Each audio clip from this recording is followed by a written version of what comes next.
Muy bien, entonces como les comentaba, nos interesa ver en este caso un poco lo que es el modelo Canvas. Ya muchos quizás lo han visto, lo han escuchado, otros incluso han tenido oportunidad hasta de trabajar con él. Sin embargo, es una metodología de tantas que pueden existir para poder desarrollar proyectos de este tipo. En innovación existen diferentes formas de desarrollar proyectos. Dado que difiere un poco, como ustedes son conscientes, de precisamente otros proyectos de otra índole, ¿verdad? Y hay toda una metodología para gestionar proyectos de una índole. También la hay para lo que son innovaciones y lo que son, por ejemplo, emprendimientos y este tipo de cosas. Entonces, hay varias metodologías también. Van a escuchar por ahí el modelo Canvas, van a escuchar por ahí eh, Smart Thinking, Lean Smart Thinking, diseño enfocado al cliente y otra serie de metodologías por ahí que se utilizan por lo general para empezar a desarrollar proyectos de esta índole. Nosotros lo que hacemos es mostrarles una de tantas herramientas. En este caso yo decidí y opté por el modelo Canvas, que es como de los más completos que veo. Todos son completos en realidad. Sin embargo, es como el más mecánico, metódico y táctico, por decirlo de esa forma, que les puede servir a ustedes para ir montando el negocio o la idea que la vayan madurando. Obviamente ya esto se da en ciertas etapas, esto hay que ir progresivamente y ya a posteriori vamos a ver qué es lo que se necesita en cada una de las etapas. Sin embargo, en términos generales, lo que vamos a abordar el día de hoy es la idea del plan en concreto mediante el modelo de Canvas. Bien. Ok.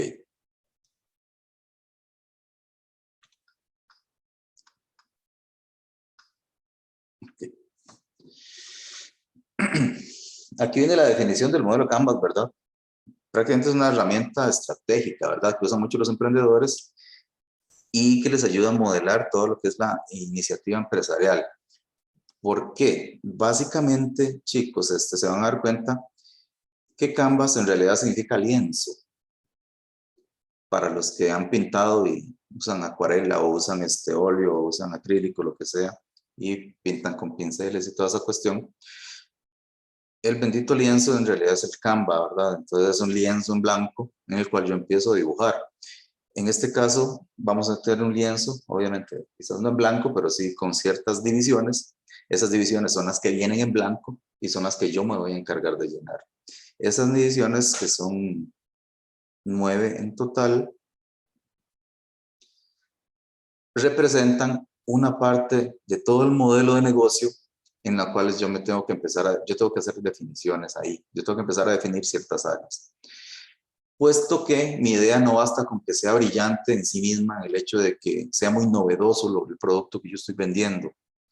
Puede ser el producto más novedoso, más ingenioso que ustedes tengan, pero si no lo saben vender, puede ser que la idea muera ahí tempranamente. Al igual que hay productos que quizás no son tan sorprendentes, pero tienen una estrategia de ventas muy eficiente y tienen un mecanismo para comercializar muy fuerte. Y eso los lleva al éxito. Entonces, la idea de todo esto, de empezar a ver todo el modelo Canvas, es precisamente que me permita a mí formular un plan de negocio alrededor de mi idea. De momento quizás no tengo la idea, como ustedes quizás pueden estar pensando en este momento, algunos quizás no han empezado ni siquiera a planear qué es lo que van a hacer. Sin embargo, las ideas primero tenemos que someterlas a cierto escrutinio ahí para empezar a madurarlas, y una vez que están maduras, la agarramos y lo metemos al Canvas y empezamos a definirle todo su modelo de negocio alrededor de esa idea. De momento voy a empezar desde lo más general, que es el Canvas, hacia lo más específico, que es ya empezar a probar nuestra idea basándome en las tendencias actuales. Y entonces eso es lo que vamos a empezar a ver ahorita y junto con lo que veremos en el taller. Ok, entonces básicamente va a ser un modelo, ¿verdad?, de negocio montado en este único póster, por decirlo así, que es un lienzo, que es como esto que ustedes pueden ver por acá, ¿verdad? En realidad aquí lo que logran ver son las divisiones que tiene, en realidad, y son 9. Cada una de esas divisiones tiene un nombre específico y tiene una forma de abordarse desde una perspectiva cuando empecemos con lo de nuestro negocio.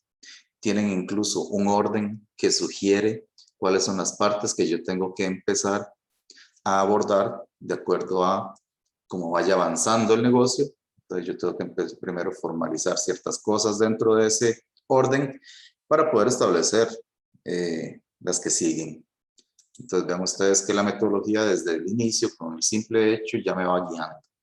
Ya me va diciendo, vos deberías de empezar con esto y esto y esto. Ok, ¿qué es cada uno de esos cuadrantes? Precisamente es lo que les voy a mostrar ahorita, en donde vean ustedes que el número 1 decía que era este, o dice que es esto, y es precisamente la propuesta de valor. Y entonces, ahí es donde yo debería el día de mañana ya tener bien formulada mi idea y cuál es la propuesta de valor de mi idea.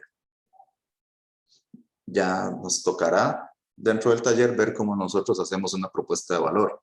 No es tan fácil y sencillo como redactar aquí 3 páginas de los beneficios y las bondades que va a tener mi proyecto. Tenemos que analizarla más a fondo. Por ejemplo, ahí la 2 dice a qué segmento de mercado está enfocado. Y no es solamente decir, ok, esto yo lo estoy planeando para la gente entre tanta edad y tanta edad y punto.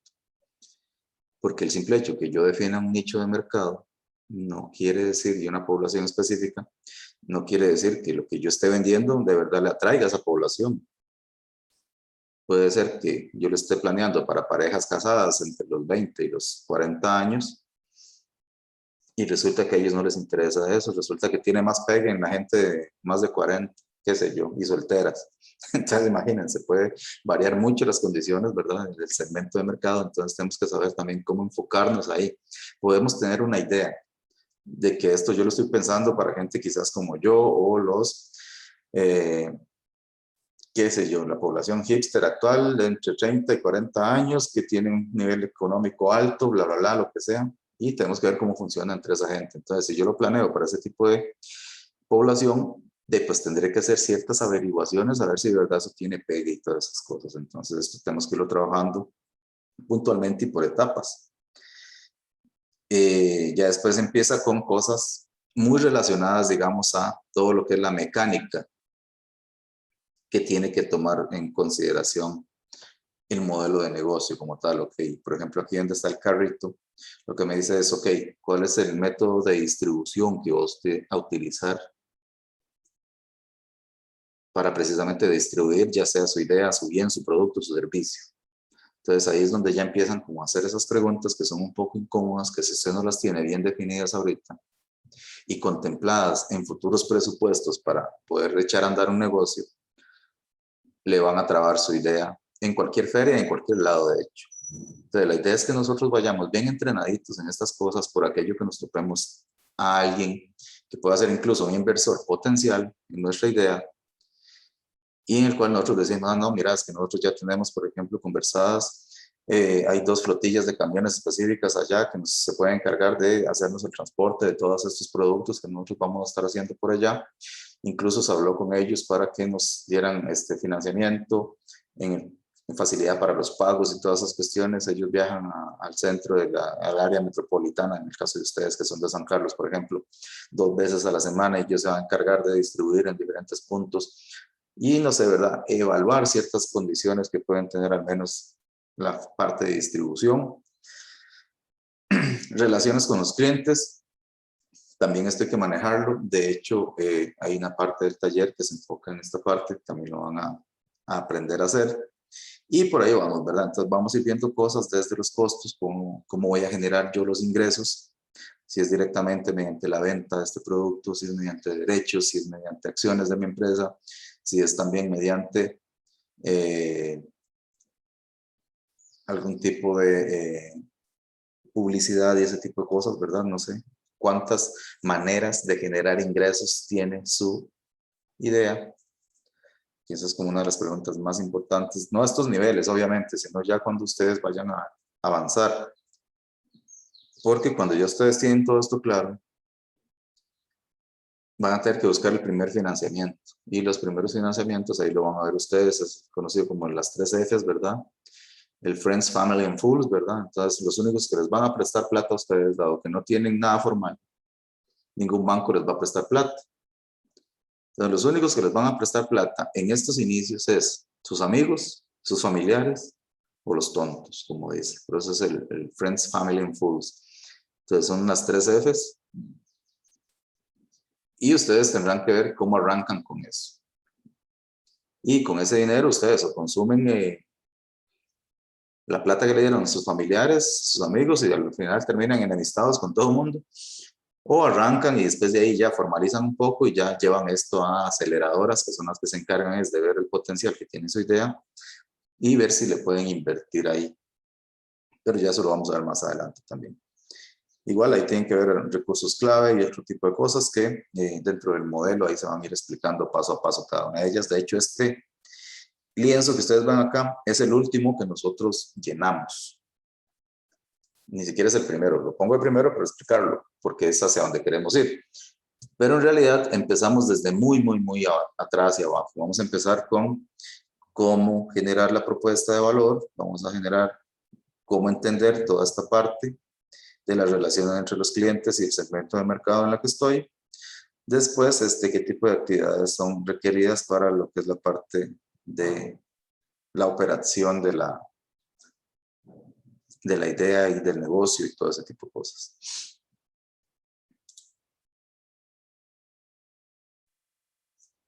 Y son procesos que están ligados y son cíclicos dentro de todo el desarrollo de la mecánica del Canvas. Ok, en grandes rasgos, entonces, para que tengan la idea por ahí, les quede por acá ya de evidencia en esta grabación, el concepto de producto o servicio que se va a ofrecer al mercado, ¿verdad? Entonces tenemos que tener claro qué es lo que vamos a vender, si un producto o un servicio específicamente. Tiene que ser explicado con sencillez, ¿verdad? Que se deja ver claro lo que se le ofrece al cliente potencial. Es importante que cuente con características especiales para el mercado, con ventajas competitivas, o sea, cuál es el factor diferenciador de mi idea respecto a las otras, puesto que puede ser que no sea una idea completamente nueva, sino que es una idea similar a otras, pero que ofrece cosas novedosas. Y si es recomendable incorporar elementos novedosos, atractivos para los clientes, ¿verdad? En este caso. Entonces, básicamente vamos a ver que la propuesta de valor contiene mucho más que esto, obviamente, digamos, la generación de la propuesta de valor. Entonces, vamos a evaluar muchos aspectos que nos van a permitir cumplir con un check en cada una de estas casillas por ahí. O la idea es que en ese taller aprendamos a construir una propuesta de valor que logre satisfacer esta premisa que se da por acá.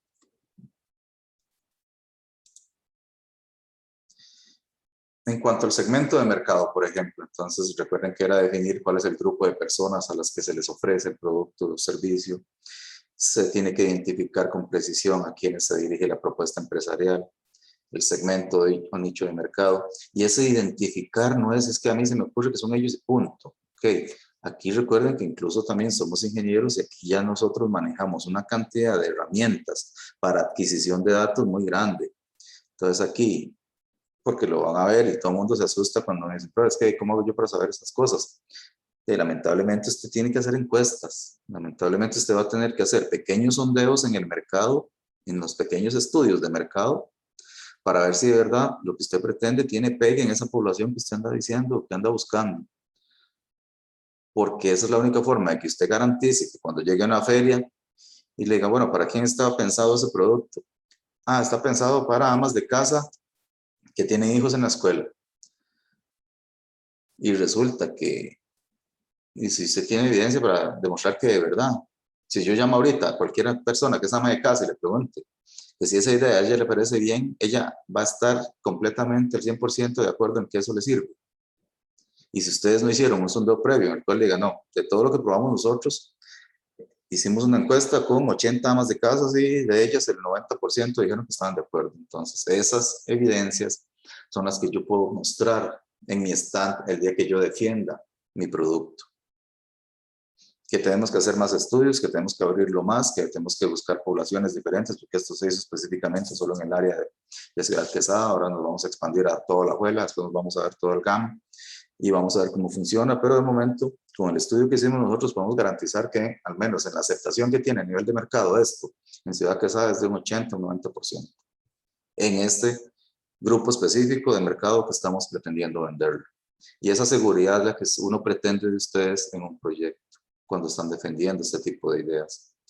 No es que digan, ah, no sé, es que nosotros creemos que sí. Y sí hemos pensado en ese tipo de ama de casa.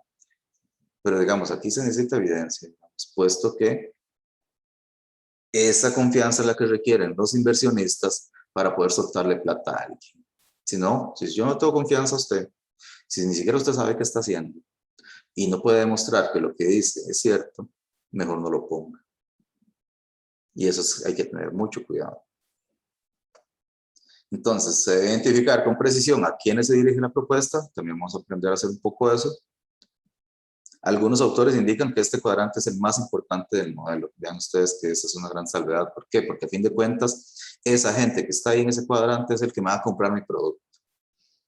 Y es el que yo tengo que prestar más cuidado. Como le digo, por más genial que sea mi idea, si el nicho de mercado está equivocado o el segmento de mercado al que estoy apuntando está equivocado, lamentablemente, por más bueno que sea mi producto, no se va a vender.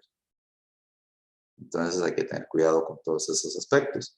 También tenemos que dirigir los esfuerzos hacia el determinado segmento, puede generar eficiencia en la publicidad y abordaje del mercado, ¿verdad? Entonces ver de qué forma se le llega también a ese tipo de segmento de mercado, ¿verdad? A veces no es ni siquiera mi producto que es malo o que no interesa, sino que mi estrategia de mercadeo no es la mejor con ese grupo de población específica.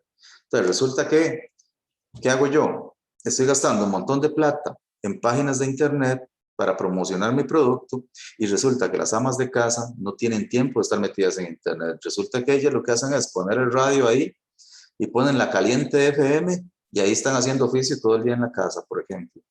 Y entonces es mejor pagar un anuncio de radio ahí en caliente FM que estar gastando plata haciendo páginas de internet que las amas de casa nunca van a ir a meterse ahí a ver eso. Y entonces ahora a ellas les sonó más la idea porque lo oyeron en el radio, le quedó en la mente y en algún momento dice, ese producto me sirve y voy a buscar a ver dónde se consigue y ahora sí. Pero vean entonces que ahí tenemos que también ver hacia dónde dirigimos nosotros nuestros esfuerzos y ver que muchas veces nuestro problema no es el producto, sino la forma en que lo vendemos o el nicho al que estamos apuntando y la forma en que estamos abordando a ese nicho. Entonces tenemos que tener cuidado con esos detalles por ahí. En la parte de los canales de comercialización también esto es algo muy importante. Suena como dentro de lo más, quizás en algún momento uno dice, es que todavía para qué van a pensar uno en eso, o sea, al menos de momento apenas estoy madurando la idea y ya tengo que pensar cómo voy a vender esa carajada, ¿verdad? Ni siquiera sé eso. Dice que, por ejemplo, usted no debería de incluso decir cómo se va a empacar un producto que usted todavía no ha inventado. Y esa es otra de las grandes cosas, por ejemplo.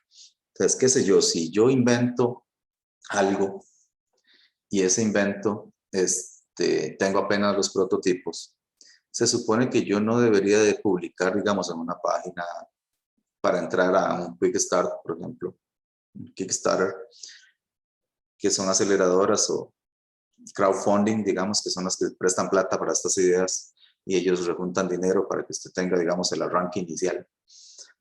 Y entonces ellos dicen, ok, muéstreme esto, esto y esto. Pero no les gusta, por ejemplo, que ustedes les manden simulaciones muy elaboradas, con mucha edición, tanto de software como de video y ese tipo de cosas. Prefieren verlo a usted utilizando la herramienta que va a vender o que quiere construir para vender. Usar ese prototipo, ver así en un video de 30 segundos grabado con su celular.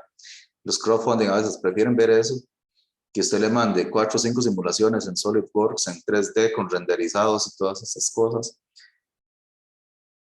de cómo se va a mover el producto. Casi que no les interesa eso. Vieron que es algo muy curioso.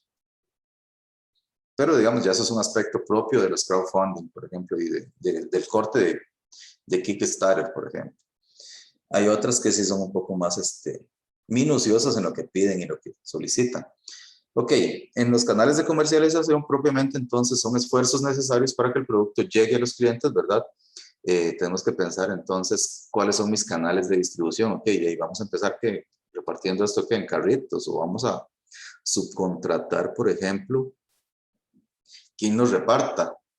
Y son detalles que tienen que ir midiendo. De hecho, uno de los grandes casos de estudio que le dan a uno cuando estudia estas cosas es el de la Big Cola, por ejemplo, que cuando llegó al Perú, o ellos son de Perú, de hecho, fue en respuesta a cuando tuvieron que echar la Coca-Cola de ahí por cuestiones de sendero luminoso y todos esos factores políticos con Estados Unidos que había. Al final, entonces, ellos generaron esa empresa. Una familia ahí que se encargaba de eso. Ok, ¿cómo le permitió, o qué fue lo que le permitió, digamos, a Big Cola competirle a grandes monstruos como la Coca-Cola, como la Pepsi? En su momento, que ya ahora incluso ellos se han difundido a nivel centroamericano, creo que ahorita ellos van desde México y tienen todo Sudamérica también, junto obviamente compitiéndole a Coca-Cola, todos ellos que no es un monopolio, sin embargo son empresas muy fuertes. Entonces uno de los factores diferenciadores que tuvo él precisamente fue el reparto para competirle a Coca-Cola. En Coca-Cola todos los camiones son de Coca-Cola y ustedes lo ven y lo tienen. En Big Cola no, Big Cola subcontrata la repartición del producto. Entonces ahí aparte de que genera empleos para gente que tiene camiones y los quiere poner a trabajar, ellos se quitan de encima el hecho de tener que darle mantenimiento a los camiones, pagarle a los choferes, pagar combustibles, impuestos y todo ese tipo de cosas, y lo que hace es subcontratar. Y le sale más eficiente y más barato incluso que lo que le puede salir a la Coca-Cola, tener que estar cambiando flotillas de camiones durante mucho tiempo, ¿verdad? Entonces, eso fue como una de las partes brillantes que hicieron que Big Cola surgiera en ese caso y pudiera competirle a esos grandes monstruos. Entonces, también es importante pensar en cómo entregar la propuesta de valor para nuestros clientes, cómo hacer llegar los productos a nuestros clientes, ¿verdad? Entonces, no es solamente el hecho de cómo se va a entregar, sino que nuestra propuesta de valor le llegue al cliente, digamos, de lo que nosotros le estamos prometiendo a nuestro cliente en su momento, que de verdad él lo reciba. En ese caso, si estamos ofreciendo la mejor calidad, si estamos ofreciendo algo fresco, si estamos ofreciendo algo a tiempo, si estamos ofreciendo algo en menos de 24 horas, cosas de ese tipo, ¿verdad? Que de verdad nuestra propuesta de valor le esté llegando al cliente. Y dependiendo de la naturaleza del producto, ¿verdad? O de las exigencias, costumbres de los clientes, se deben diseñar mecanismos eficientes de distribución, ¿verdad? Entonces estamos hablando de que hablábamos en el caso de las amas de casa, a ellas se les hace difícil estar saliendo a los mercados a comprar, ¿verdad? Entonces es más fácil pasar por la casa de ellas para que nada más salga, vecina, señora, aquí le traigo y ahí va el perifoneo, ¿verdad? Y de hecho eso es una estrategia de ventas que tienen ahorita de todo mundo, de esto, ¿verdad? Aquí pasan camiones a cada rato vendiendo de todo, desde el que recoge chatarra hasta el de los huevos frescos, ¿verdad? Entonces, y lo hacen, ¿por qué? Porque el nicho de mercados está en los hogares. Yo no hago nada con tenerme o quedarme metido en un local y esperar a que la gente venga a mí. Si mi nicho de mercado, yo lo que estoy apuntando son productos de primera utilización en situ en la casa. Y entonces, de por ahí pueden ir esas estrategias, ¿verdad? Que parecen obvias ahora que uno las analiza, pero sin embargo uno las ve tan naturales que ni siquiera les presta atención y no se da cuenta que en verdad esas son estrategias.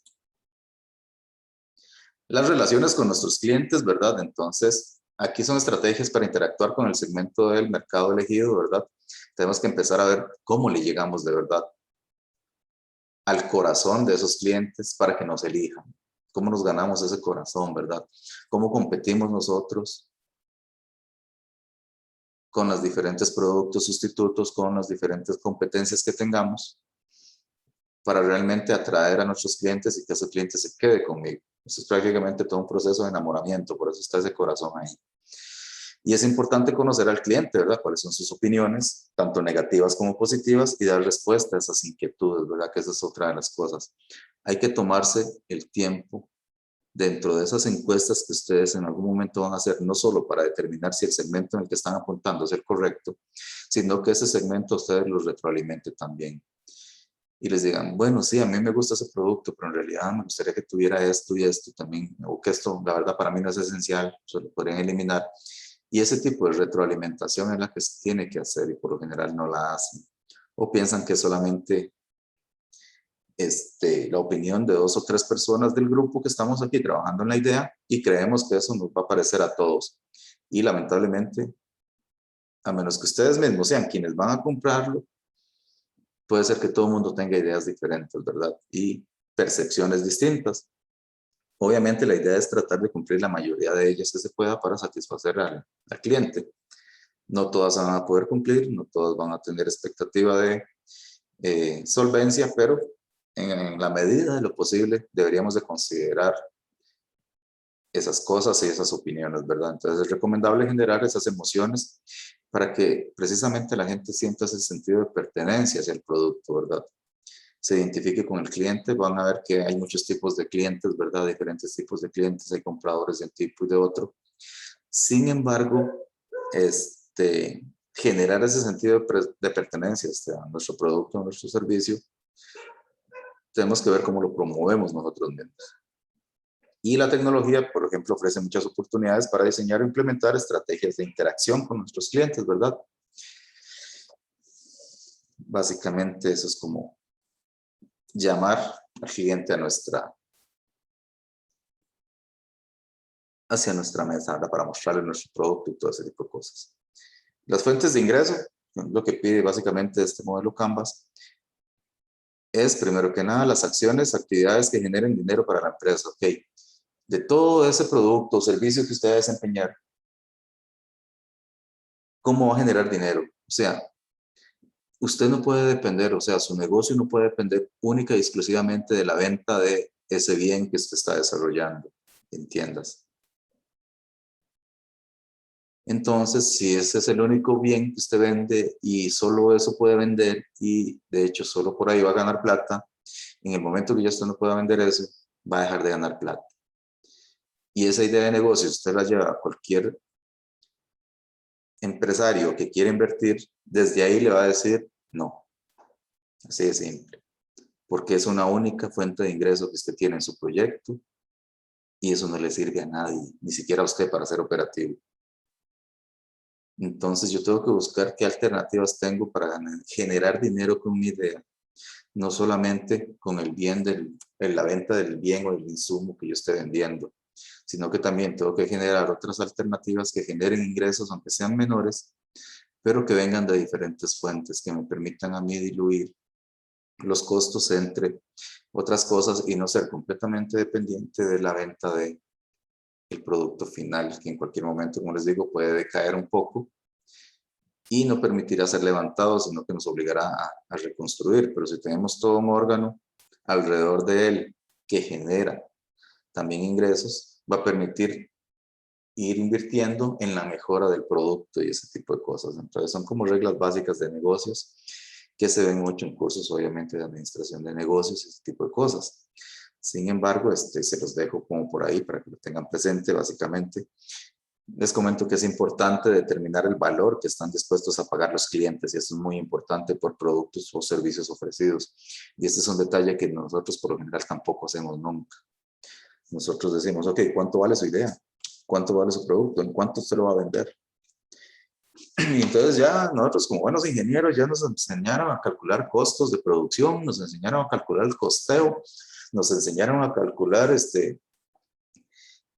diseño de fabricación, entonces yo ya sé cuánto me cuesta a mí si tengo que hacer esto en torno o empresa, ya sé que tengo que hacer esto en impresora 3D, yo tengo un software por acá que me lo cotizan en tanto, y somos buenísimos sacando costos. Y después de ahí a esto le voy a sacar un 30% de ganancia, por ejemplo, para empezar, y tener utilidades. Y lanza el precio. Y resulta que de la gente lo haya caro. Y entonces, ¿de qué le sirve a usted algo que la gente no va a comprar porque lo ve caro? Y entonces está ese problema. Primero, averigüe cuánto está dispuesto la gente a pagar por un producto de ese tipo. Y después de ahí, entonces usted valore. Ah, no, no puedo. Yo no puedo bajar más de eso porque estos son los costos operativos reales que tengo. Y es cierto. Entonces, ¿qué tengo que hacer? Ver si estoy apuntando al sector equivocado porque la gente a la que estoy apuntando no está dispuesto a pagar eso. Entonces, o lo cambio o reduzco la calidad de lo que estoy haciendo para poder meterlo a ese mercado, o tengo que ver realmente si quién realmente me puede pagar eso, o bien de qué forma reduzco costos para que sea más económico, o si hago producción en masa, en cuánto me va a salir esto, porque ya no podré fabricarlo de la forma convencional en la que lo tenía pensado, puesto que no me va a alcanzar los costos. Y precisamente estos son sondeos, y sondeos que se tienen que hacer previamente antes de que ustedes empiecen aquí a tirar bombos y platillos su idea. Porque por más buena que sea, si los costos de fabricación son altos, el precio de eso va a ser alto. Y entonces, si la gente no está dispuesta a pagar ese precio, pues no vale la pena ni siquiera sacarlo al mercado. Y a veces nos toca, llegados a este punto, reformular completamente la idea. Porque puede ser que ya no le pueda bajar más costos, puede ser que incluso ese sector que me lo rechazó sea el que más estaba dispuesto a pagar y aún así no es suficiente. Y entonces, por eso les decía, aquí es donde nosotros metemos las ideas a escrutinio para que nos digan, esa idea sirve o no sirve. Y puede servir no porque la idea sea mala, sino porque la gente no está dispuesta a pagar eso. ¿Por qué? Porque así es la gente. Lamentablemente dependemos de eso. Y entonces no solo vendamos a la gente, vendámoselo a instituciones, vendámoselo a organismos. No sé, tenemos que ver de qué forma hacemos eso. Otra cosa, digamos, vean que ahorita estamos hablando de que los proyectos deberían de ir dirigidos hacia el bien social y ese tipo de cosas, ¿verdad? Entonces también muchos de estos aspectos tienen que ver con esas cosas. El bien social no se hace directamente o solo en ONGs, ¿verdad? En realidad, sino que hay que apuntar a ciertos sectores que también tienen impacto, y son impactos sociales, aunque sean privados. ¿A qué me refiero con esto? No sé si ustedes han visto una serie que está en Netflix, se llama Startup, de hecho. Es coreana, creo que es un tipo de novela coreana de esas que, no es que le dicen doramas, que habla de precisamente una empresa que se llama Sandbox, que es como decir ahí una incubadora o aceleradora más bien de ideas. Entonces llegan muchas ideas ahí a competir y ellos una vez que los aceptan les dan acompañamiento para lanzarlas al mercado y todo ese tipo de cosas. Entonces, parte de esa vivencia que se desarrolla en ese tipo de empresas es precisamente que ese bien social, por ejemplo, no es explícitamente para, como les digo, ONGs o empresas de gobierno, qué sé yo, para comentarles una idea de las que vi ahí, por ejemplo, en esa serie. Unos chicos estaban trabajando en cómo hacer identificación de patrones mediante inteligencia artificial, por ejemplo. Y entonces lo estaban utilizando para reconocimiento facial y todo ese tipo de cosas. Sin embargo, es un mercado que ya está súper saturado. En ese caso, ya más bien a la gente no le interesa. Y estaban viendo a ver más bien en qué se puede aplicar. Y entonces, parte de eso es, primero hay que generar la tecnología. Ok, ya ellos tenían los algoritmos hechos y toda esa cuestión. Y cuando entraron precisamente a la prueba de este sandbox, que era como decir, para poder ver si te quedabas o te mandaban para la casa, les dieron varios retos, en los cuales ellos tenían que escoger en cuál participaban. Y había uno que tenía que ver con tipografías, que era básicamente qué tan eficiente puede ser, bueno, un banco tiene las firmas de todos sus clientes registradas en un sistema. Entonces ellos decidieron tomar ese algoritmo que tenían para identificación de patrones visuales en video, para reconocimiento facial, y lo adaptaron para poder determinar si una firma era falsa o era verdadera, por ejemplo. Y entonces ahí es donde entra toda la campaña de peso sobre esto. Entonces ya sale la directora del proyecto y empieza a decir, por ejemplo, que si ustedes sabían, por ejemplo, que en ese caso Corea se dan alrededor de 80.000 millones de dólares en pérdidas por falsificación de firmas y ese tipo de cosas. Entonces, ves, ya empiezan con algo de peso. Y aparte de eso, entonces ellos dicen que el algoritmo de ellos está en la capacidad de certeza de un 98%, 90, o 99.8% del reconocimiento de patrones para identificar si una firma es verdadera o falsa. Y entonces ya eso es un bien social en realidad, porque estás evitando que la gente robe, estás evitando que la gente sea estafada, y lo está haciendo con un banco privado puede ser incluso. Y entonces no tenemos que estar pensando siempre solo en que vamos a ayudar a los ciegos, o a los de autismo, o a los de Parkinson, o al adulto mayor, ¿verdad? También hay muchas formas de impactar a la sociedad en ese sentido, y es mediante tecnología. Y precisamente ese tipo de proyectos son los que se quieren ver, digamos, para que ustedes vayan teniendo y clarificando ciertas ideas por ahí. Yo sé que cuesta, yo sé que es complicado, ¿verdad? Y obviamente partir de ahí a esas cosas. Sin embargo, de hecho, lo que estuve hablando, por ejemplo, con Johnny Poveda me dice, a mí me llama mucho la atención porque nosotros, primero, tenemos que crear la tecnología. Somos tecnológicos. Y una vez que la creamos, buscar ideas para aplicarla. La inteligencia artificial no es nueva.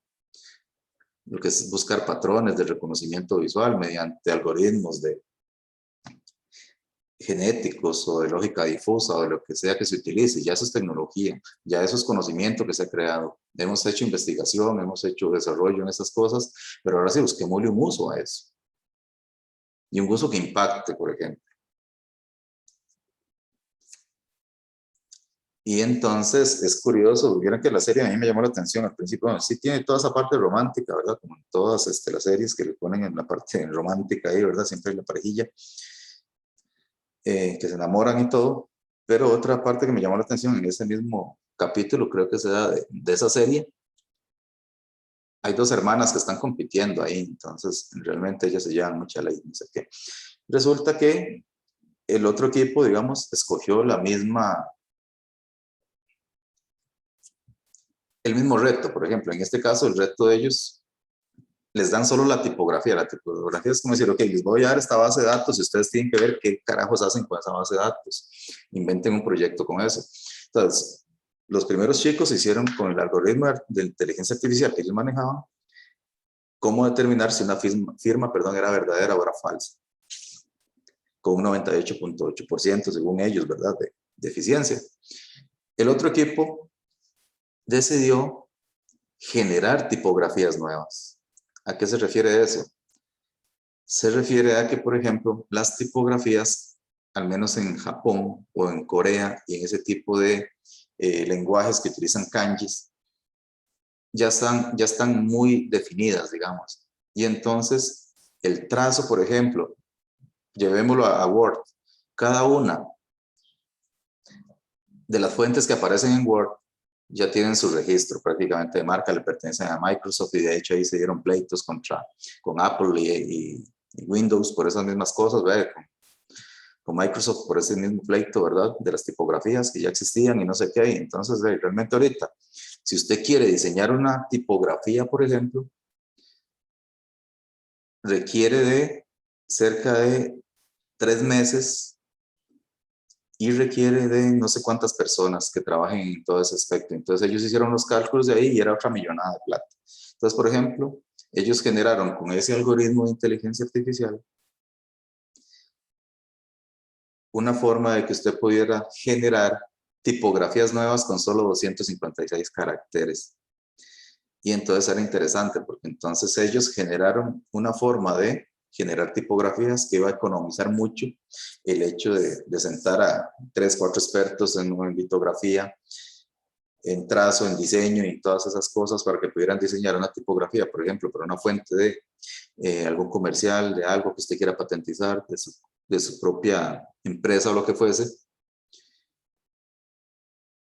Y entonces ellos generaban eso de una forma rápida y efectiva y que no infringiera los derechos de autor. Entonces ellos lo que hacían era como tomar la tipografía existente y tomar pedazos de cada una de ellas, mezclarlas y generar nuevas tipografías. Y entonces lo interesante de ahí fue que prácticamente comprometieron las dos ideas. Dijeron, ok, ustedes hacen tipografías nuevas y ustedes detectan falsificaciones. Entonces yo quiero ver si el algoritmo de falsificación detecta esa tipografía nueva como falsa. Y de hecho ahí no les cuento más porque les hago spoiler ahí si quieren verla. Entonces ahí les queda. Ok, pero básicamente es eso, ¿verdad? Que vamos viendo que las ideas van generando no solo bien social, sino que obviamente cuánto pagaría un banco, por ejemplo, por tener un software que le permita evitar estafas y ese tipo de cosas. Es evidente que la venta del producto o el servicio debe reportar ingresos, ¿verdad? Obviamente es nuestra fuente principal de ingresos, ¿verdad? Pero no puede ser la única. Eso es lo que va a esta parte de acá. Y es importante entonces tomar en cuenta los mecanismos y la velocidad en la que se va a recuperar ese dinero, ¿verdad? Yo no puedo empezar a vender y a dar fiado porque voy a quebrar, ¿verdad? Entonces no se puede, ¿verdad? Tenemos que ser estratégicos también en la parte de manejo de costos.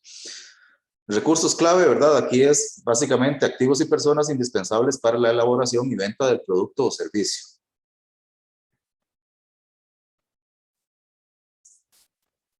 Recursos claves necesarios para generar valor en el producto o el servicio. Máquinas, equipos, espacio físico. Vean que aquí ya tenemos que ir haciendo una contemplación de todo, ¿verdad? Si esto va a ser en una fábrica, en una mini fábrica, vamos a trabajar aquí en la cochera, no sé dónde vamos a trabajar, pero necesitamos ir tratando de proyectar qué es lo que nosotros necesitamos como recurso clave, ¿verdad? En este caso, si usted va a trabajar una aplicación X o Y tipo, entonces voy a necesitar servidores, voy a necesitar este tipo de velocidad de internet, de fibra óptica y todo ese tipo de tecnología, ¿verdad? Que son recursos clave para lo que yo estoy vendiendo en este caso, que es un servicio de monitoreo, por ejemplo, de seguridad para que la gente no la asalten y mediante la aplicación taca taca ahí le llegue una señal y que no pase lo que le está pasando, por ejemplo. O en violencia doméstica en las casas, las señoras que no pueden contactar a nadie porque el marido hasta el celular les quita. ¿De qué forma se puede hacer con estas personas para que no sean agredidas, no les dé miedo reportar cosas de ese tipo? No sé, ya ustedes tendrán que buscar el nicho, qué pasa y todo ese tipo de cosas, ¿verdad? Es importante que el emprendedor desarrolle un proyecto mínimo viable, o sea, que se pueda hacer, ¿verdad? En realidad. Y ubicando activos y personal indispensables para la puesta en marcha de la iniciativa, ¿verdad? Entonces, me llamó la atención porque en estos equipos que les comento de esa serie, tienen los desarrolladores de software, que son como el equipo, tienen a un diseñador gráfico que se encarga de la parte de mercadeo y de distribución de la parte gráfica de todas las cosas que ellos hacen, y tienen una directora de operaciones o un director de operaciones. Ese director de operaciones es el encargado de la parte de todo esto que está alrededor de la idea, de ver cómo son los canales de distribución, de ver cómo utilizar la parte para generar recursos, la parte para ventas y todo ese tipo de cosas. Y de hecho la idea propia no es de ella, digamos, en el sentido de que esa persona sea, digamos, el que generó, se le ocurrió hacer esa idea, sino que los desarrolladores, por ejemplo, son los que ya ellos habían desarrollado el algoritmo, ¿verdad? Entonces ellos crearon la tecnología, a ella propiamente se le ocurrió hacer el algoritmo para detectar la falsificación, pero digamos no es que ella sea dueña de ese proyecto. Entonces aquí tienen que tener claro que ustedes van a necesitar gente al lado que los acompañe. Hay que tener cuidado porque tampoco le podemos entregar la idea a todo el mundo y que se nos vayan arriba, como dicen, ¿verdad?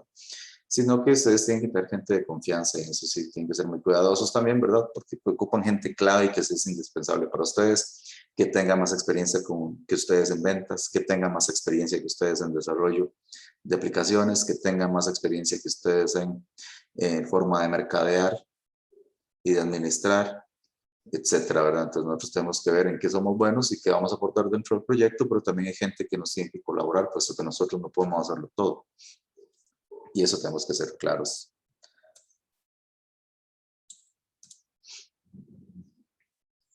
¿Cuáles son las actividades clave que yo tengo que señalar? Entonces son acciones indispensables para la elaboración y venta del producto o servicio, ¿verdad?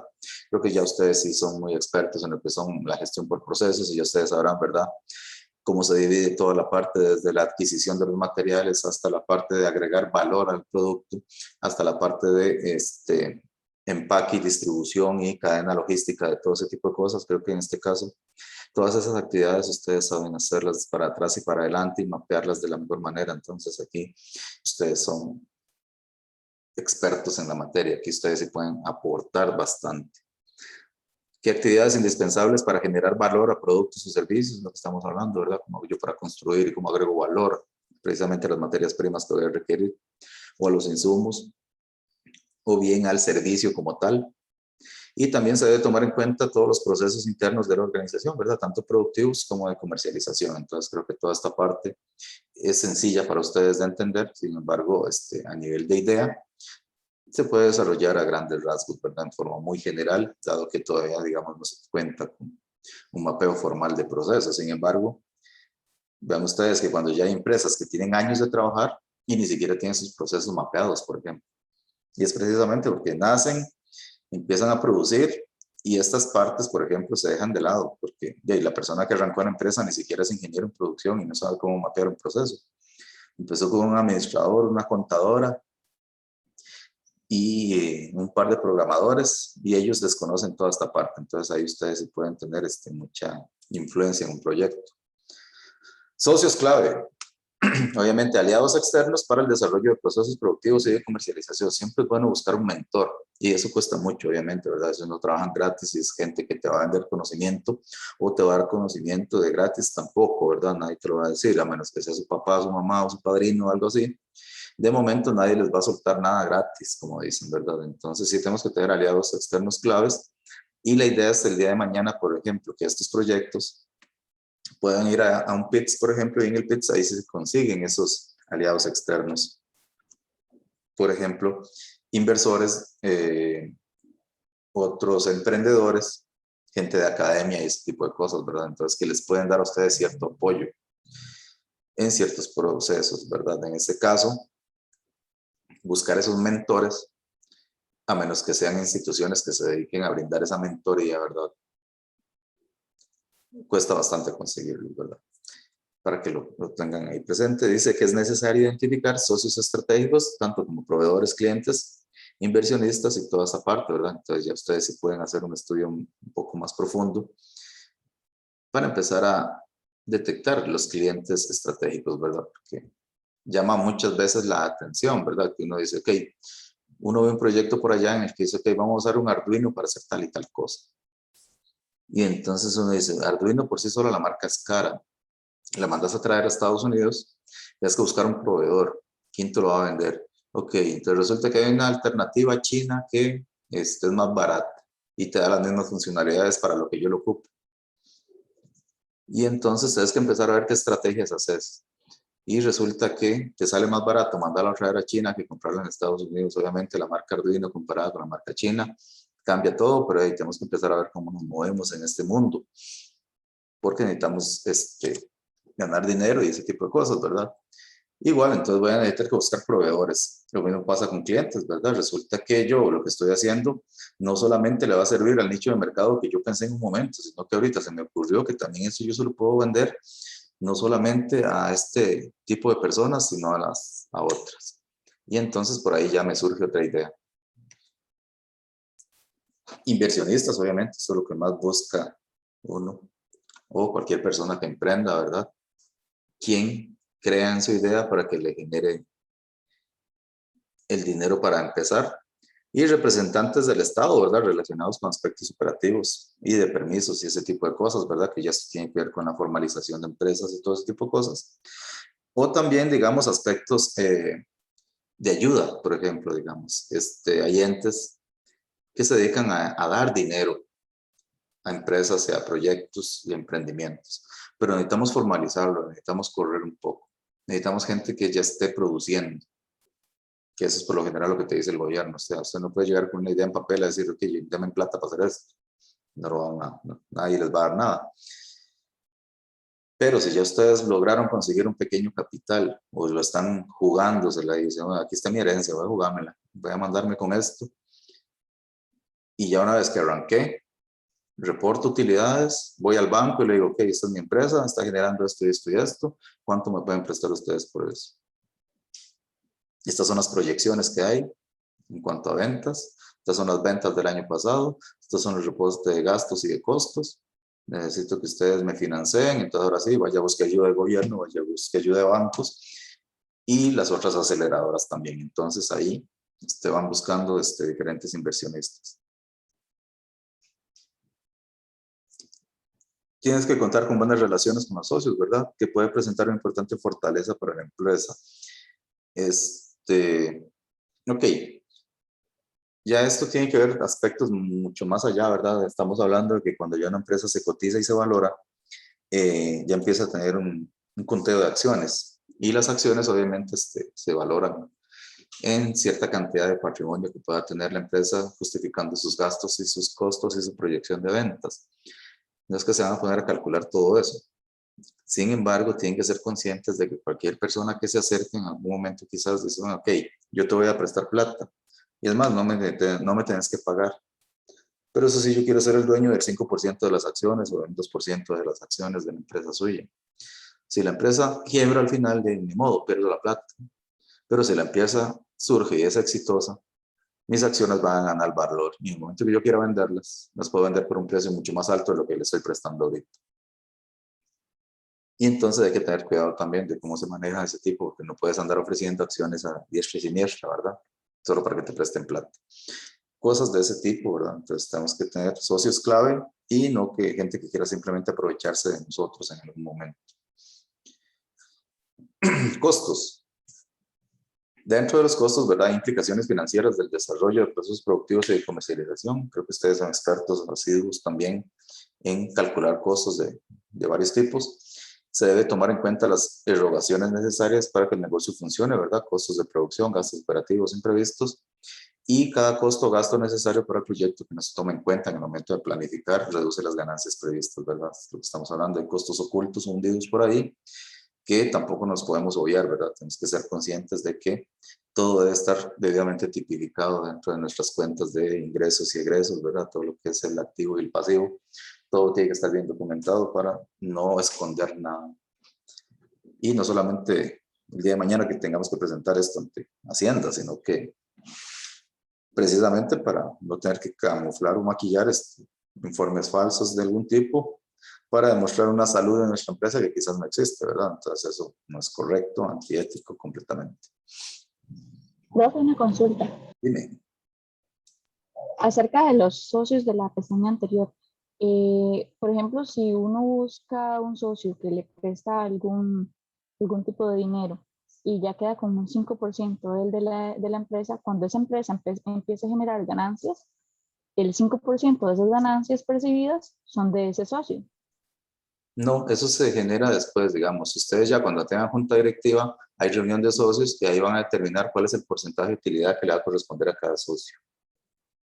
No es, Okay. así, no es así equitativa. Él es dueño de un 5%.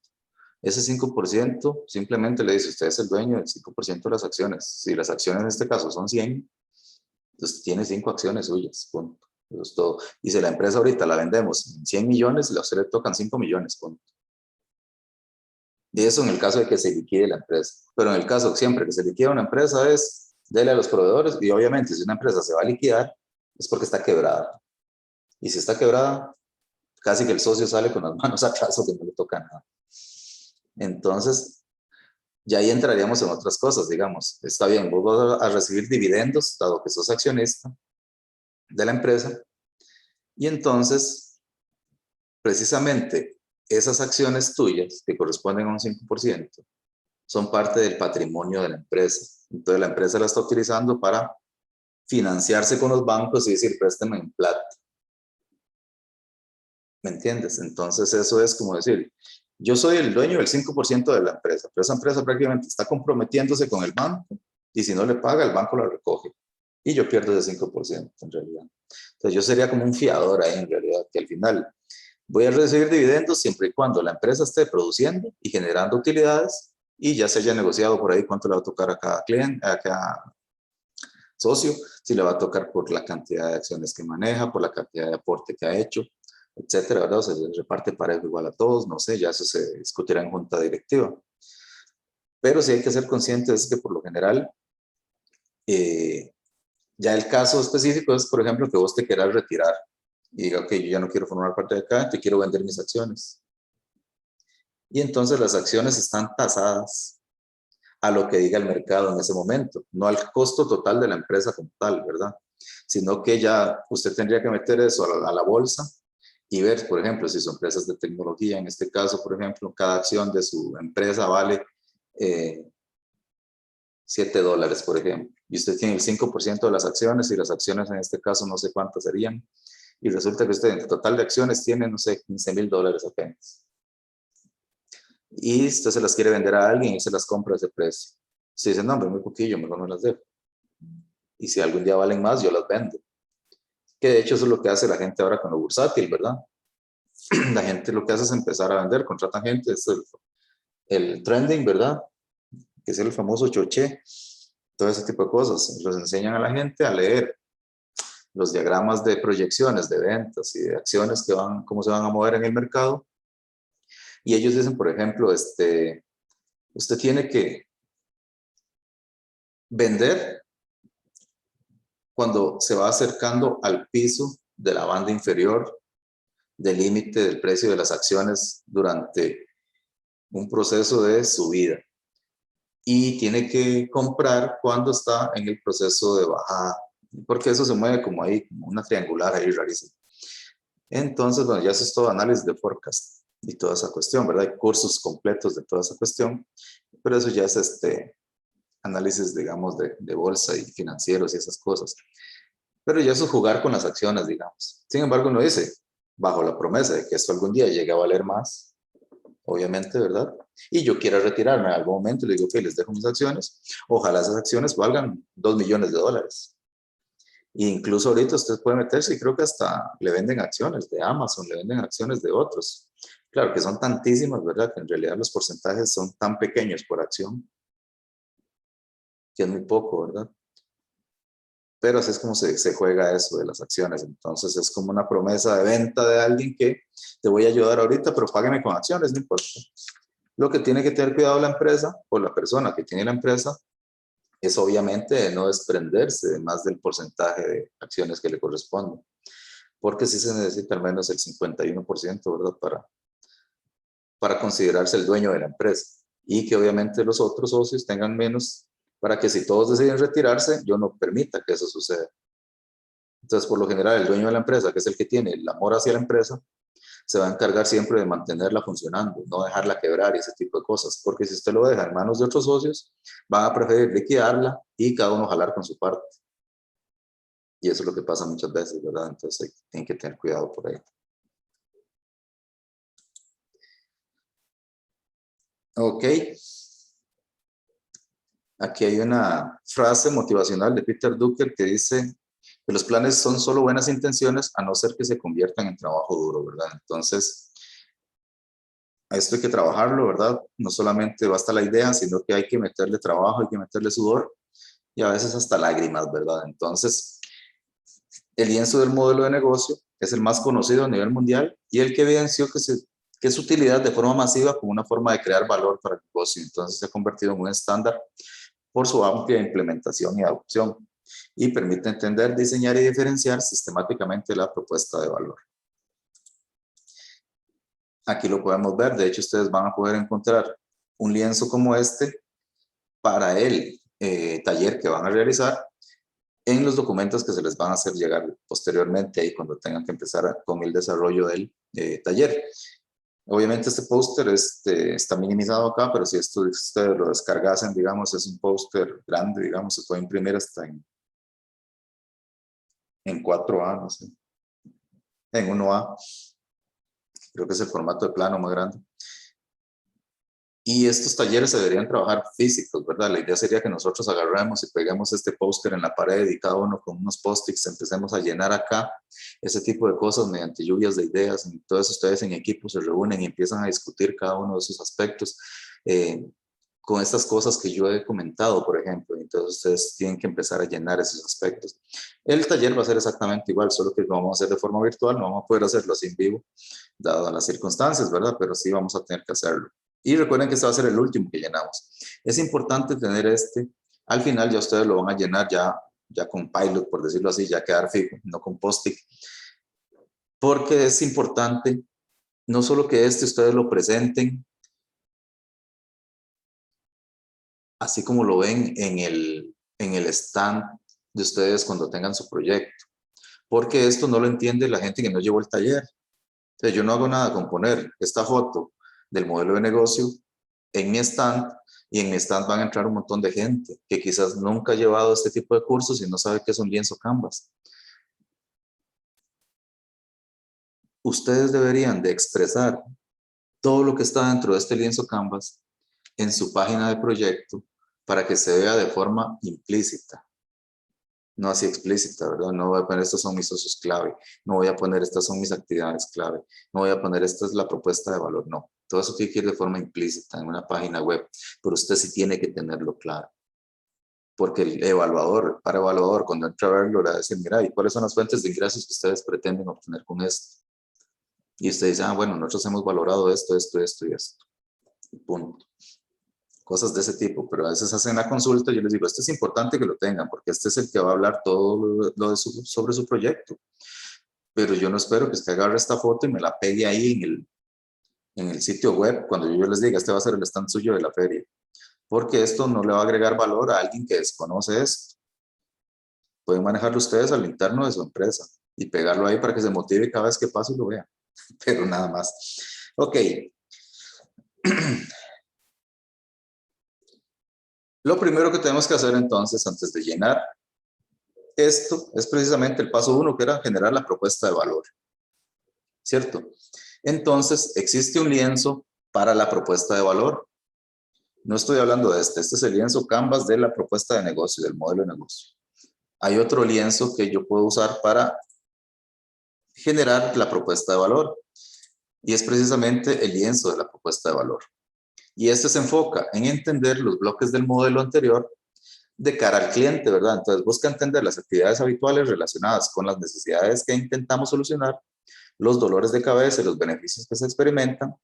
En el bloque del cuadro derecho hay una equivalencia, encontramos las soluciones, cómo solucionar el dolor y el aporte de los beneficios. Voy a mostrárselos inmediatamente para que no se pierdan lo que estoy diciendo.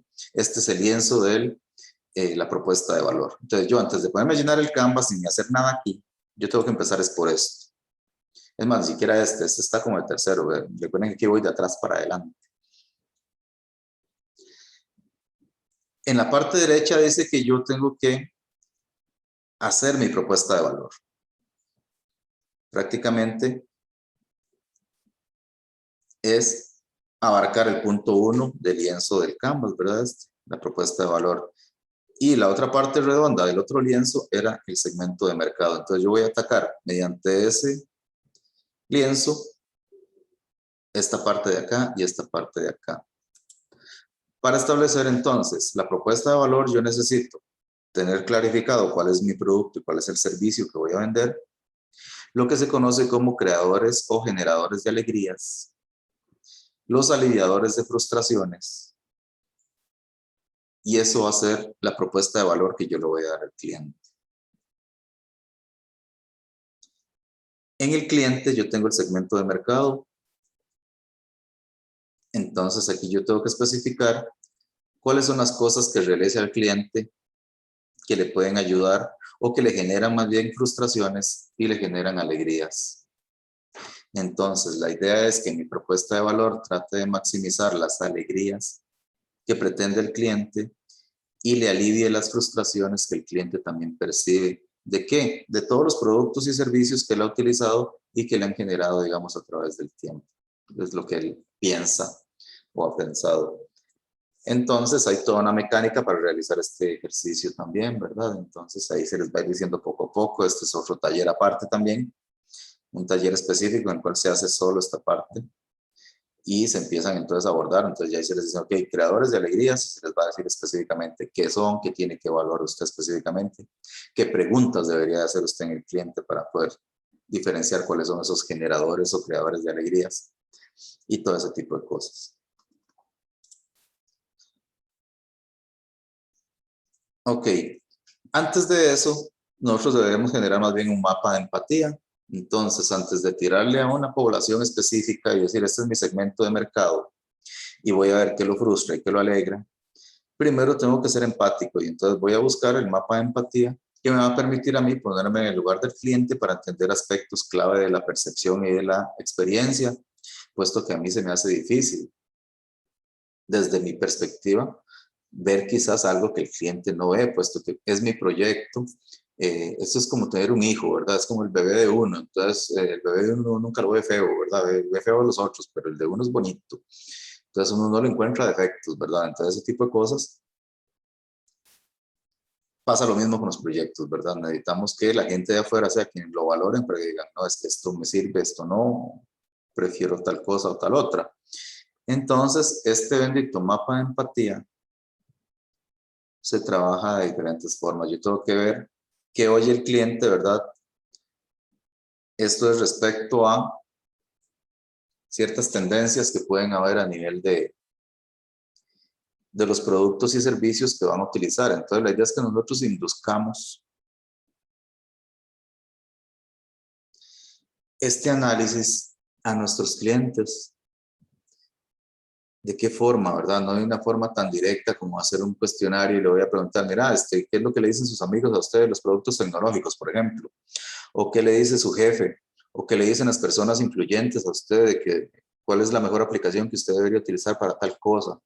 Dependiendo de los productos o los servicios que ustedes vendan, ¿verdad? Sino que esto hay que inducirlo, digamos, de una forma en que nosotros podamos obtener esta información del cliente, pero vean que ustedes, que no es que yo vaya a entrevistar al cliente, sino que yo me ponga en los zapatos del cliente y trate de pensar por mí mismo qué piensa y siente el cliente, qué oye el cliente, qué ve el cliente, qué dice y hace el cliente realmente. Entonces hay todo un ejercicio práctico para llenar estas cosas.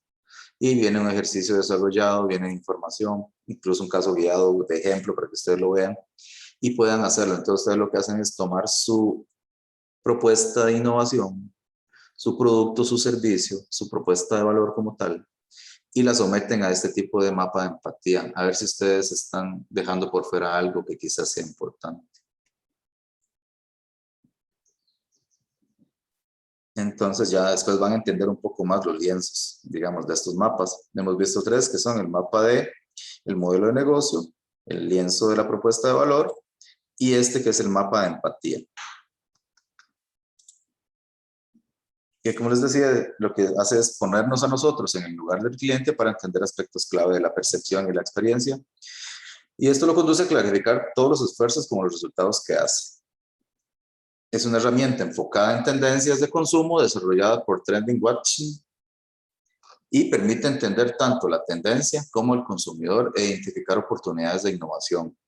Y se divide en dos partes, análisis y aplicación. Entonces busca aumentar las posibilidades de éxito de una idea al conectarlas con el polo a tierra de las necesidades del consumidor, que es precisamente lo que siempre se nos olvida hacer. Ok, ya a mí se me ocurrió algo genial, digámosle al cliente a ver qué piensa, qué le interesa de eso.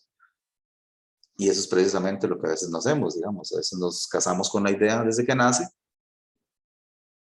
y no valoramos si de verdad eso va a tener pegue, por decirlo de esa forma, ¿verdad? Y a veces eso nos lleva a un choque posterior muy fuerte. Entonces, un diferencial y algo que es especial en esta herramienta son los drivers de cambio, ¿verdad? Que son los conductores de cambio, que son los que ayudan a entender lo emergente y la relación de fuerzas de cambio a lo largo del corto plazo. Esos drivers de cambio es, por ejemplo, cuando hacemos análisis de tendencias, es porque ahora se da una tendencia a que todo el mundo, en vez de usar, qué sé yo, Facebook utiliza Instagram, qué sé yo. ¿Cuál es el driver de cambio? Y uno dice, es que las generaciones van evolucionando, entonces como ya todos los tatas de los carajillos que tenían Facebook a los 12 años y lo veían como una innovación, y ahora ven que todos los tatas están metidos ahí, ellos dicen, no, pasémonos a otro. Entonces ellos buscaron Instagram, entonces ya los tatas de uno no tienen Instagram, sino que lo tienen es Facebook, y entonces yo sí tengo Instagram, y ahí vienen los de atrás, dicen, y todos los rocos están metidos en Instagram, pasémonos a TikTok, y ahí van.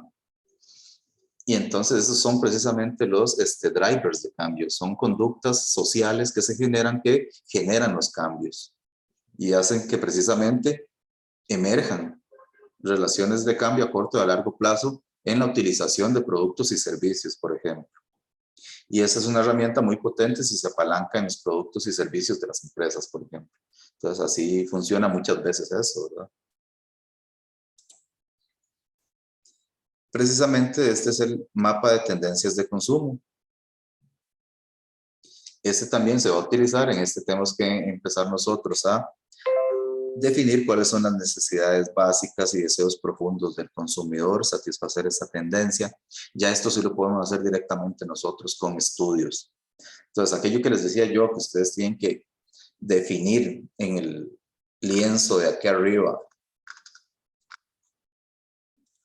este sector, el segmento de mercado, para yo poder llenar esto de acá, necesito haber hecho primero la tendencia de consumo, haber hecho esto, después de ahí voy al mapa de empatía, después de ahí voy a la propuesta de valor y después de ahí lleno el canvas. Y el canvas es solo para hacer una relación efectiva entre esto y esto de acá, por ejemplo.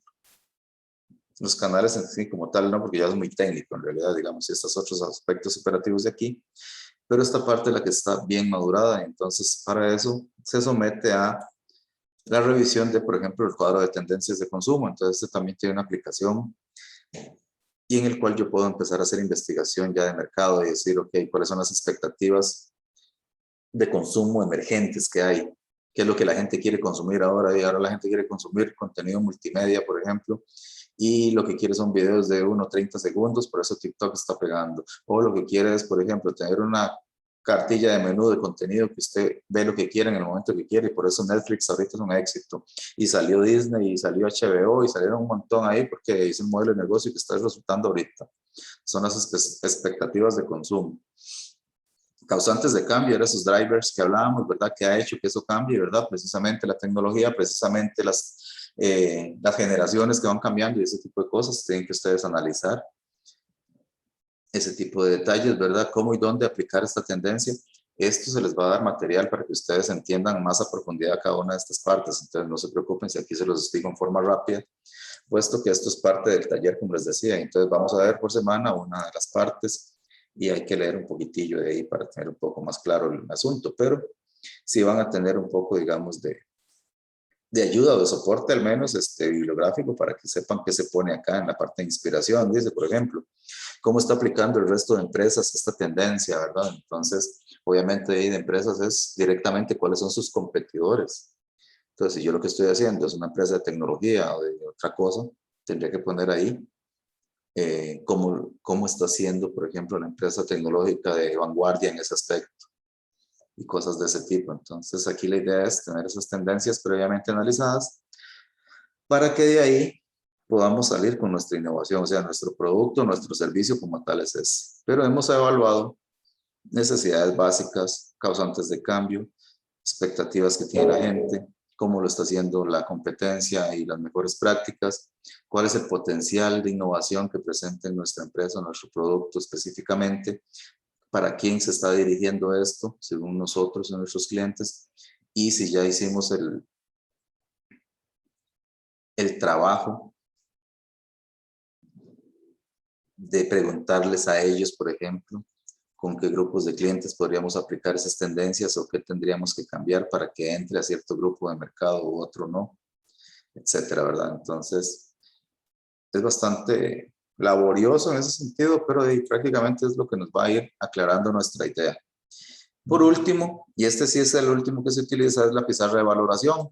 Una vez que yo ya tengo valorada o establecida cuál es mi idea, resulta que yo no me puedo quedar con esa única idea, porque puede ser que por A o por B en algún momento surja algo que no me permita continuar con ella por algún tipo de barrera, llámese tecnológica, llámese comercial, llámese incluso legal, de permisos y ese tipo de cosas, y resulta que entonces yo llegué hasta ahí y me encontré esa barrera y resulta que tiene que volver a reformular desde cero. Y la idea es que ustedes no tengan que volver a reformular desde cero, sino que no vayamos tan atrás, devolvámonos a un paso anterior y generemos entonces lo que se conocen como alternativas a nuestra propuesta. Entonces vamos a empezar a brincar con hipótesis de cosas que podrían pasar. Y entonces yo pruebo, hago diferentes pivots con diferentes situaciones o escenarios. ¿Qué pasa, por ejemplo, si yo me topo con un aspecto legal por ahí?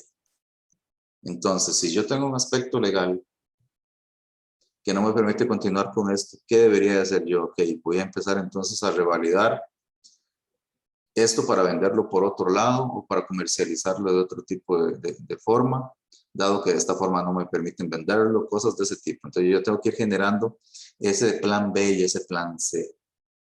Y vean que esto se hace desde antes, no cuando llega el problema, ¿verdad? Entonces eso es lo que muchas veces ocurre, que desconocemos todo este andar y cuando estamos formulando ideas y todo ese tipo de cosas, llega usted a una feria y le dicen, mira, pero es que hasta donde yo tengo entendido, ustedes no tienen, digamos, autoridad de vender ese tipo de cosas porque eso tiene que aprobar el Ministerio de Salud. Y en realidad eso tiene que ser valorado por la FDA, por ejemplo. Y entonces, son aspectos de ese tipo, ¿verdad? Vean ustedes que aquí incluso ocurrió con este ejemplo de los benditos respiradores artificiales para el COVID, ¿verdad? Que ahí hicieron toda la carrera armamentista, digo yo, para ver quién diseñaba eso, si la UCR, el TEC y todo el mundo empezó a mandar diseños y todo eso. Y al final no quedó en nada, lo que hicieron fue pasarle los diseños de eso, de los prototipos, al Ministerio de Salud y le dice, tome, usted ve a ver quién le hace eso. Primero que nada, ninguna de las instituciones públicas, universidades, tienen material para hacerlo y la infraestructura. Aquí están los diseños y si quiere hacerlo, hágalo. Pero están encargados de hacerle las pruebas, primero médicas o en animales y después en personas y después de ahí ver quién, cómo lanzan el cartel para ver quién participa para la construcción de esas cosas y de aquí a allá ya viene el COVID 2.0, 3.0, no sé. Pero son detalles de ese tipo, ¿verdad? Que nosotros deberíamos de generar ciertas alternativas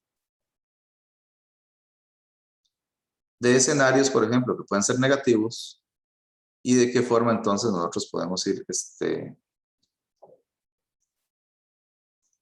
definiendo cuáles aspectos podemos ir valorando dentro de nuestra propuesta. Entonces, a esto se le conoce como el tablero de validación, en el cual básicamente lo que hago es generar, digamos, escenarios para probar mi idea. Y esto se hace al final prácticamente. Y este es prácticamente todo el alcance del Canvas, ¿verdad? Que se te permite entender la propuesta de valor y que la hace diferente a la competencia, ¿verdad? Conecta las necesidades del usuario con los objetivos de negocio a través de las diferentes acciones concretas y metas definidas. Este es el lienzo del alcance Canvas. Entonces aquí se pone el propósito, las necesidades, los objetivos, las acciones y las métricas. Ese también se tiene que llenar en algún momento por ahí. Junto con este otro. Entonces, vean ustedes que son un montón de lienzos. En realidad, si esto lo hiciéramos en un taller ahí, se nos llenan todas las paredes de pósters, pero lo vamos a trabajar de una forma distinta. Entonces, básicamente esto era lo que quería presentarles el día de hoy del modelo Canvas, para que lo tengan por ahí. Voy a parar acá un toque la grabación.